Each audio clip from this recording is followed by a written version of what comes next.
आगे करने का काम आरएसएस चलाना चाहता था।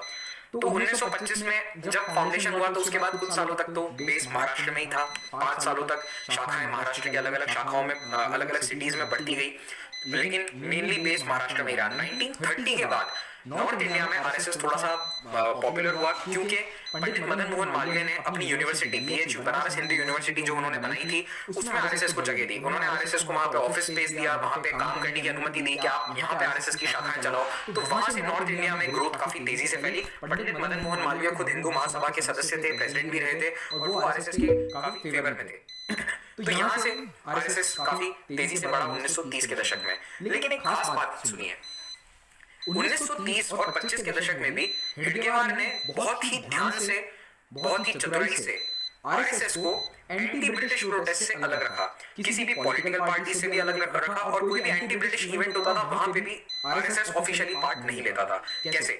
जैसे देखो 1930 में दांडी मार्च से सिविल डिसोबीडियंस मूवमेंट की शुरुआत होती है, तो डॉक्टर हेडगेवार खुद दांडी मार्च में गए थे पर्सनल कैपेसिटी में, लेकिन उन्होंने अपने संगठन आरएसएस को ऑफिशियली उस आंदोलन में नहीं झुका। उन्होंने कहा RSS as an organisation civil disobedience movement में हिस्सा नहीं लेगा। हाँ, अगर कोई संघ का मेंबर अपनी पर्सनल कैपेसिटी में कांग्रेस के साथ इस मूवमेंट में जुड़ना चाहता है तो वो जा सकता है, लेकिन आरएसएस को रिप्रेजेंट वो नहीं करेगा। तो हेडगेवार ने इस मामले में बहुत ध्यान रखा कि ब्रिटिश गवर्नमेंट आरएसएस को बैन ना कर दे। तो ब्रिटिश गवर्नमेंट कभी भी आरएसएस को बैन नहीं करती है 17 सालों तक। जब 22 साल जो टाइम पीरियड था 1925 से 47 का, इन 22 सालों में आरएसएस को ब्रिटिश सरकार ने कभी भी बैन नहीं किया। और ब्रिटिश गवर्नमेंट कहती थी कि जब तक ये सोशल और कल्चरल बातें कर रहे हैं तब तक हम इन्हें टॉलरेट कर लेंगे, हमें बस पॉलिटिक्स में इनका इन्वॉल्वमेंट नहीं चाहिए। और कांग्रेस पूरी तरह से पॉलिटिक्स में इन्वॉल्व थी।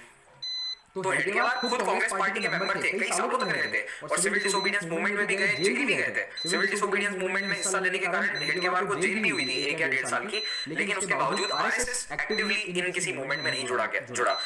ऐसा ही क्विट इंडिया मूवमेंट के दौरान भी हुआ। क्विट इंडिया मूवमेंट में भी सेम बात थी। गोलवलकर ने कहा कि आरएसएस इस anti lawful anti British protest में जो कि अनलॉफुल है, क्योंकि यहाँ पे हिंसा का रास्ता अपनाया था कांग्रेस ने, तो वहां पे हम हिस्सा नहीं लेंगे। पार्टीशन के समय आरएसएस ने हिंदू रिफ्यूजीज की मदद करी जो पाकिस्तान से आए थे, उनके लिए कैंप्स लगाए, शरणार्थी शिविर लगाए, खाना पहुंचाया, उन्हें राशन पहुंचाया। लेकिन आरएसएस पे उस वक्त एक बहुत बड़ा आरोप है कि जो हिंदू मुस्लिम दंगे हुए थे उसमें बहुत सारे आरएसएस के मेंबर्स ने हिस्सा लिया था, और इस कम्युनल वायलेंस की आग को भड़काने में बहुत बड़ा रोल था आरएसएस के मेंबर्स का। अगेन आरएसएस ने ऑफिशियली कभी ये नहीं कहा कि मुसलमानों को मारो, या फिर पाकिस्तान जो जा रहे हैं उन्हें मारो, या फिर पाकिस्तान के साथ हमें या फिर हिंदू मुसलमानों के बीच में दंगे होने चाहिए। इस तरह की बातें ऑफिशियली आरएसएस कभी नहीं कहता था, लेकिन जो दंगों को भड़काने वाले लोग थे कई शहरों में वो एक्टिव आरएसएस मेंबर्स थे। भारत की आजादी के तुरंत बाद 5 महीने बाद महात्मा गांधी की हत्या होती है। महात्मा गांधी की हत्या करी थी नाथूराम गोडसे ने। नाथूराम गोडसे आरएसएस मेंबर रहा था। अब यहाँ पर भी फिर से पेच अटक जाता है, क्योंकि कई लोग बोलते हैं कि Nathuram Godse active RSS member था जब हत्या करी गई थी, लेकिन आरएसएस कहता है कि वो एक समय शाखा आया करता था, किसी समय वो आरएसएस का मेंबर था, लेकिन जब हत्या हुई थी उस समय कई सालों से आरएसएस का उसका कोई नाता नहीं था। लेकिन एक परसेप्शन ये बन गया महात्मा गांधी की हत्या के तुरंत बाद कि आरएसएस के नाथूराम गोडसे ने हत्या करी है, आरएसएस के लीडर्स का इसमें इन्वॉल्वमेंट है। हत्या के तुरंत बाद 4 फरवरी को, केवल 4 दिन बाद ही आरएसएस को बैन कर दिया गया। ये आजाद भारत में आरएसएस का पहला बैन था। 3 बार आरएसएस बैन हुआ है, ये पहला बैन था।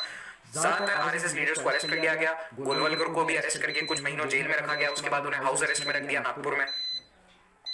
फिर कुछ महीनों बाद क्या होता है, सरदार वल्लभ भाई पटेल बात करते हैं आरएसएस से और उनसे कहते हैं कि आप बैन हम आपसे हटा लेंगे, लेकिन 2 कंडीशन है। एक कि आप संविधान को मान लो। आरएसएस ने संविधान को मानने से साफ इनकार कर दिया था। आरएसएस कहता था कि ये संविधान मनुस्मृति के कानूनों के खिलाफ है, तो हम इसे नहीं मानते। दूसरा, ट्राई कलर को, हमारे राष्ट्रीय ध्वज को मानने से कंप्लीटली इनकार कर दिया था आरएसएस ने।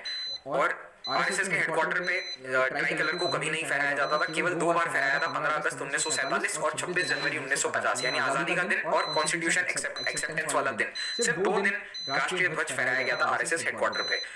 तो ये दोनों सबसे बड़ी डिमांड थी सरदार वल्लभ भाई पटेल की। ऑन पेपर आरएसएस ने दोनों को मान लिया कि हाँ ठीक है, हम संविधान के अगेंस्ट अब नहीं बोलेंगे, हम मानते हैं कि संविधान भारत में लागू होगा और ट्राई कलर को हम एक्सेप्ट करते हैं। लेकिन 2002 तक आरएसएस ने अपने हेडक्वार्टर पे भगवा ध्वज फहराया, ट्राई कलर नहीं फहराया। 2002 में 50 साल बाद, 52 सालों बाद दोनों ध्वज एक साथ फहराए गए, भगवा ध्वज और हमारा राष्ट्रीय ध्वज तिरंगा। महात्मा गांधी की हत्या के बाद जो जस्टिस कपूर कमीशन बिठाया गया था, उसने ये कहा कि डायरेक्टली हमें कोई लिंक नहीं मिला है कि आरएसएस का महात्मा गांधी की हत्या में कोई इन्वॉल्वमेंट था, लेकिन हम ये जरूर जानते हैं कि जो अक्यूज्ड हैं वो किसी समय आरएसएस के मेंबर्स रहे थे। और मैंने आपको बताया कि परसेप्शन की हत्या से काफी दुखी हैं, लेकिन देश भर में कई जगह ऐसा देखने को मिला था कि आरएसएस के लोग मिठाइयां बांट रहे थे गांधी जी की हत्या के बाद। तो इसीलिए ऑफिशियली लीगली आरएसएस को नहीं ठहराया गया दोषी। और ये भारत की राजनीति में आज भी एक बहुत ही कंट्रोवर्शियल पॉइंट है। आप देखेंगे जब तक कांग्रेस का कोई ना कोई नेता इस बात को उठा देता है कि महात्मा गांधी की हत्या करने वाले उनको वोट मत दीजिए और इस तरह की बातें करते हैं, और जबकि दूसरी ओर भाजपा और आरएसएस कहते हैं कि इसका लीगल प्रूफ कहां है कि आरएसएस ने महात्मा गांधी की हत्या करी थी। तो ये थोड़ा सा ग्रे एरिया है। अब आप जिस फिलोसफी को, जिस पॉलिटिकल एजेंडे को आप मानते हैं, आप उसे मानिए, आप फ्री हैं। भारत एक आजाद देश है। अब आते हैं हम आजादी के बाद 1947-48 में जब आरएसएस में बैन हुआ तो आरएसएस के नेताओं को ये चीज समझ में आई कि हमारा पॉलिटिक्स में हमारी आवाज उठाने वाला कोई नहीं है। आज अगर हमें बैन कर दिया तो सत्ता के गलियारों में हमारी बात पुरजोर तरीके से रखने वाला कौन है? कोई नहीं, क्योंकि हम तो पॉलिटिक्स से दूर है। क्योंकि आरएसएस क्यों बनाया गया था? As a cultural organisation, politics से उसका कोई लेना देना नहीं था, ऐसा वो कहते थे। तो उन्होंने कोई पॉलिटिकल पार्टी को सपोर्ट भी नहीं किया। लेकिन स्थिति चेंज होती है उस बैन के बाद। जब बैन हटा 1949 में ही बैन हट गया था, उसके बाद सीरियसली लीडर्स ने सोचना शुरू किया कि हमें पॉलिटिकल पार्टी बनानी पड़ेगी। और गोलवलकर ने श्यामा प्रसाद मुखर्जी से संपर्क किया। श्यामा प्रसाद मुखर्जी पहले हिंदू महासभा के लीडर थे, फिर नेहरू की जो कैबिनेट थी, पहली कैबिनेट थी भारत की, उसमें ये मंत्री भी थे, इंडस्ट्रीज मिनिस्टर थे।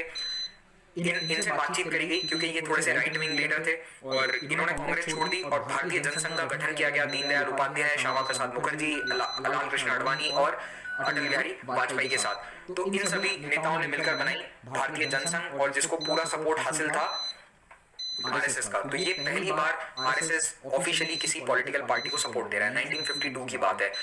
51 एक्चुअली फाउंडेशन हुआ था अक्टूबर 51, इसे सही कर लेना। अक्टूबर 1951 में चुनाव के जस्ट पहले, चुनाव कब हुए थे? अक्टूबर 1951 से फरवरी 1952 तक जस्ट पहले पार्टी का गठन किया गया था। तो पहले लोकसभा चुनाव में भारतीय जनसंघ को मिली 3 सीटें, अगले में 4 सीट, फिर 14, फिर 35 और 22। तो आप देखेंगे 67 आते आते 35 सीटें, ये साइजेबल सीट है, एक साइजेबल पार्टी बन चुकी थी भारतीय जनसंघ। और 71 तक आते आते वापस 22 सीट आ गई थी, क्योंकि इंदिरा गांधी ने इलेक्शन से जस्ट पहले भारत बांग्लादेश युद्ध हुआ था, उसमें जीत हासिल करी थी, तो जनसंघ की सीट कम हो गई। लेकिन जनसंघ ऑपोजिशन में सबसे बड़ी पार्टीज में से एक था। फिर हम आते हैं रिहैबिलिटेशन इन मेन स्ट्रीम। ये है 60 का दशक। अब आजादी के तुरंत बाद एक आम आदमी के दिमाग में आरएसएस का नाम काफी खराब हो गया था, क्योंकि महात्मा गांधी की हत्या से उसे जुड़ा हुआ माना जाता था। लेकिन 50 और 60 के दशक में भारतीय जनसंघ बनाने के बाद, पॉलिटिकली एक्टिव होने के बाद, लोगों की दिमाग में आरएसएस की छवि थोड़ी सी सुधरी, और इस छवि को सुधारने में बहुत बड़ा रोल था 1962 में आरएसएस की सेवा। आरएसएस के वॉलंटियर्स ने अपनी सेवाएं दी, क्योंकि जब आर्मी, पुलिस सब सीमा पे तैनात कर दी गई थी, तो कई जगह फौज की हेल्प करी, ट्रैफिक का संचालन संभाला। दिल्ली जैसे शहर में ट्रैफिक व्यवस्था पूरी आरएसएस के हाथ में थी, क्योंकि ट्रैफिक वाले जो पुलिसमैन है वो सारे अन्य कामों में लगे हुए थे। तो इस तरह से आरएसएस ने 62 के युद्ध में सरकार का, आर्मी का बहुत सपोर्ट किया। और जवाहरलाल नेहरू की खुद की जो इमेज, उनके दिमाग में जो इमेज थी आरएसएस की, वो भी काफी हद तक सुधरी। पंडित नेहरू ने 1963 की रिपब्लिक डे परेड में खुद आरएसएस को इनवाइट किया, और आरएसएस का एक जो दल है उसने आर्मी, पैरामिलिट्री और पुलिस के साथ साथ रिपब्लिक डे परेड में मार्च किया हुआ है। तो ये 1963 में हुआ था, एकमात्र ऐसा इंसिडेंस है जब आरएसएस ने रिपब्लिक डे परेड में मार्च किया। फिर 1964 में विश्व हिंदू परिषद की स्थापना करी गई। ये मेनली गोलवलकर का आइडिया था कि जितने भी साधु, महात्मा, संत, जितने भी अलग अलग धर्म संप्रदाय हैं हिंदू धर्म में, वो एक मंच पर आए, इनका समागम हो, और हिंदू धर्म को दुनिया में फैलाने के लिए, हिंदू धर्म की फिलोसफी को बाहर तक ले जाने के लिए